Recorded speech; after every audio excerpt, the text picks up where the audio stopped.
또 한 명의 상승론자 정광훈님의 가장 인기 있는 방송을 어제 요약했다면 오늘은 가장 최근 방송인 11월 18일 영상을 요약해 보겠습니다. 가장 중요한 질문은 바로 이거죠. 내년 초에 온다는 침체가 얕은 침체냐 혹은 깊은 침체냐를 따지는 것이 지금 현재 주식 한 잔 채널이 풀고 싶은 숙제라고 할 수 있습니다.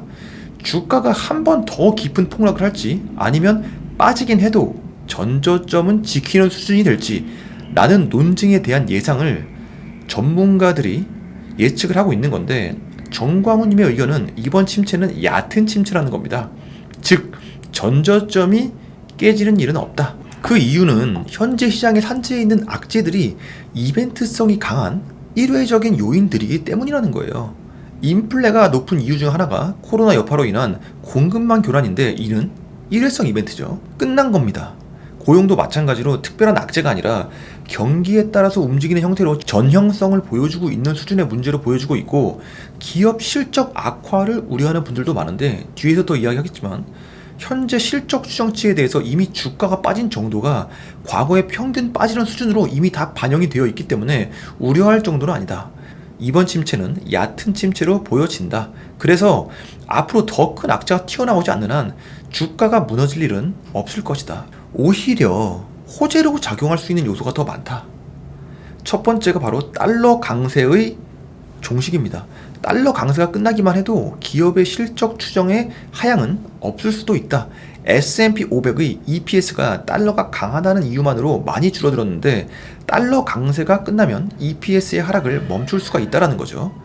달러가 약해지면 실적 부진의 하방이 막히는 효과를 기대할 수가 있다. 두 번째는 중국이라는 카드입니다. 중국이 상하이 봉쇄에서 리오프닝으로 방향이 전환된다면 어떻게 될까? 어쨌든 중국은 경제 문제를 해결하기 위해서 부양책이 시작될 수밖에 없고, 리오프닝을 하는 것만으로도 경기 부양 효과를 낼 수 있기 때문에 시장에 긍정적으로 작용할 수가 있다라는 것이고, 그 시간이 임박했다. 지난 영상에서도 말했듯이 중국 생산자 물가만 떨어져도 미국 물가가 잡히는데 긍정적인 영향을 미치기 때문에 미국 기준금리 완화와 달러 하락에 도움을 주며 결국 기업 실적 추정치에도 도움을 줄 수 있다. 경기 침체는 얕게 온다 라는 구체적인 근거를 세 가지 한번 깊이 들여다보겠습니다. 첫 번째는 가장 많이들 우려하시는 재고입니다. 왼쪽에 보면 우라가미 구니오의 15대 투자 원칙이 보이죠. 우라가미 구니오에 의하면 경기 하강기 혹은 역실적 장세의 마지막에 일어나는 일은 바로 재고 조정이라고 합니다. 경기 순환의 사계절이 보이죠. 금융장세, 실적장세, 그리고 역금융장세, 그리고 역실적장세, 그리고 다시 금융장세, 그리고 다시 실적장세, 이렇게 순환을 한다는 거죠. 유통을 대표하는 월마트와 타겟의 재고 증가율을 보면 23년 1분기를 끝으로 꺾이는 것을 볼 수가 있죠. 그리고 23년 3분기를 보면 확연히 낮아진 수치를 볼 수가 있습니다. 즉 소매 업종부터 시작해서 악성 재고가 사라지고 있고 최악의 국면이 지나가고 있다.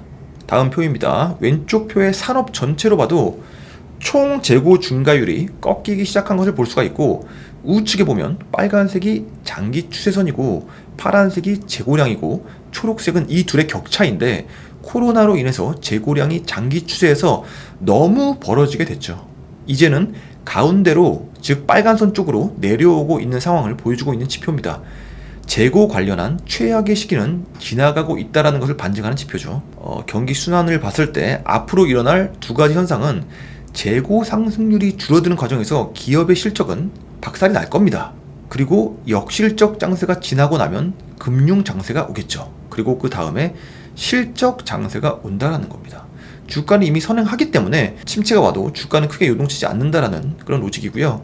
실적 장세가 오는 것의 시그널은 이제는 재고를 늘려야 한다 라고 하는 뉴스가 나오면 그때가 실적 장세의 시작이라고 보면 되겠습니다. 넷비셜로 이런 생각이 들어요.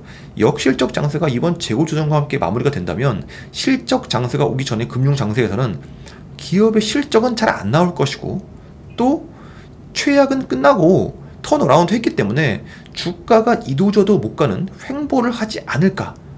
그럼 이때는 떨어질 때 죽고 오르면 파는 모멘텀 투자를 해야 되는 시기인가? 라는 생각을 잠깐 해봤습니다. 근데 이건 이론일 뿐인 것이고 실제로는 방향을 잡겠죠. 참고로 악성 재고를 얼마나 빨리 줄이냐에 실적 장세의 도래가 결정된다고 합니다. 예를 들어서 마이크론이 감산을 발표했는데 기업들이 과감하게 감산을 한다고 가정을 하면 실적 장세가 빨리 올 수가 있고, 공격적인 감산 뉴스가 나올 때가 바로 투자의 적기라고 할 수 있다. 특히 반도체 같은 시크리컬 산업의 경우는 더욱 그렇기 때문에 감산 뉴스에 귀를 기울여야 한다. 이 표를 봐도 알겠지만 한국의 반도체 역시 감산이 들어간다 안 들어간다 말은 많지만 표에서 보이듯이 재고 조정은 이미 들어간 것을 볼 수가 있습니다. 파란 선이 생산이고 2달 연속 마이너스인 것을 볼 수가 있고, 전년 대비 2달 연속 마이너스는 2018년 1월 이후 최초라고 합니다. 굿 뉴스죠. 감산 뉴스만 없는 거지 실제 생산은 줄이고 있다는 겁니다. 재고 증가율도 꺾였다는 점에서 그렇고 최악은 이미 지나가고 있다.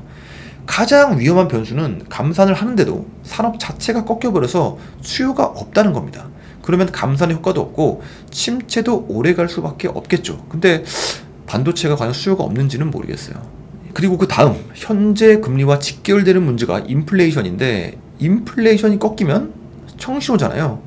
고용을 보면 인플레가 꺾이는지를 알 수가 있는데, 임금 상승률이 높게 유지가 되면 인플레이션이 아직도 높다는 것이고, 다른 말로 고용의 화랑이 금리 상승을 부추기고 있다는 겁니다. 고용이 뜨거우면 물가는 계속 높게 유지되고, 물가가 높으면 금리도 계속 높일 것이고, 금리가 높으면 주식시장에 돈이 안 도는 나비 효과로 작용한다라는 겁니다. 그럼 실업자들이 많아지길 바라야 하나? 라고 하면 너무 슬픈 거 아닌가라는 생각도 드네요. 이 지표는 지난 영상에서도 보여드렸던 구글 트렌드에서 해고에 관한 관심도를 측정한 지표입니다. 보시면 최근에 급증을 했죠. 이거는 똑같은 표를 5년 스팬으로 본 건데, 가운데 삐쭉 솟은 구간은 코로나 때입니다. 이 지표는 실업수당 청구 건수와도 커플링이 되기 때문에 실업의 상황을 볼 수가 있는 겁니다. 최근에 고용이 강하다라는 이야기가 많지만 실상은 반대로 고용이 빠르게 둔화되고 있는 상황입니다.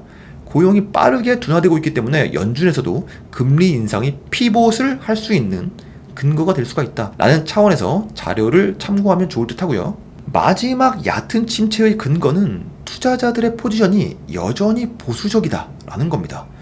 왼쪽이 경제에 대한 기대감의 지표인데 기대감이 바닥이죠. 오른쪽은 기업 실적의 기대감에 대한 지표인데 역시 바닥입니다. 그러다 보니까 자금 운용이 보수적이라는 걸 볼 수 있는 표인데, 왼쪽이 투자자들의 현금 비중이고 닷컴 버블이 터졌을 때 이후로 가장 높은 수준이죠. 역시 주식 비중에 대한 의견도 부정적입니다. 오른쪽 표를 보면 하늘색이 위면 확대 의견, 아래 방향이면 축소 의견인데 아주 강한 주식 비중의 축소 의견을 볼 수가 있죠. 현재 현금 비중은 최대, 주식 비중은 최소라는 경향을 보여주고 있는 거죠. 결과적으로 가장 선호하는 포지션이 바로 미국 달러라는 겁니다. 위험을 회피하는 거죠. 지난 7월부터 3분의 2가 달러로 몰려갔다. 현재 보수적으로 지나치게 몰려가 있는 상황은 오히려 정점에 왔음을 반증하고 있죠. 앞으로의 방향은 정상화이지 더 극단으로 갈 가능성은 매우 낮다라는 겁니다. 통상적으로 이렇게 극단에 치우쳤을 때 꺾였다라는 거예요. 즉 피크의 다음 단계는 뭐다? 피크 아웃이라는 거죠. 이렇게 앞으로 도래한 얕은 침체에 대한 정광훈님의 근거였고요. 그렇다면 앞으로는 어디에 투자하는 것이 가장 좋은가? 한국 주식에 기다리는 호재가 많은 것 같다라고 합니다.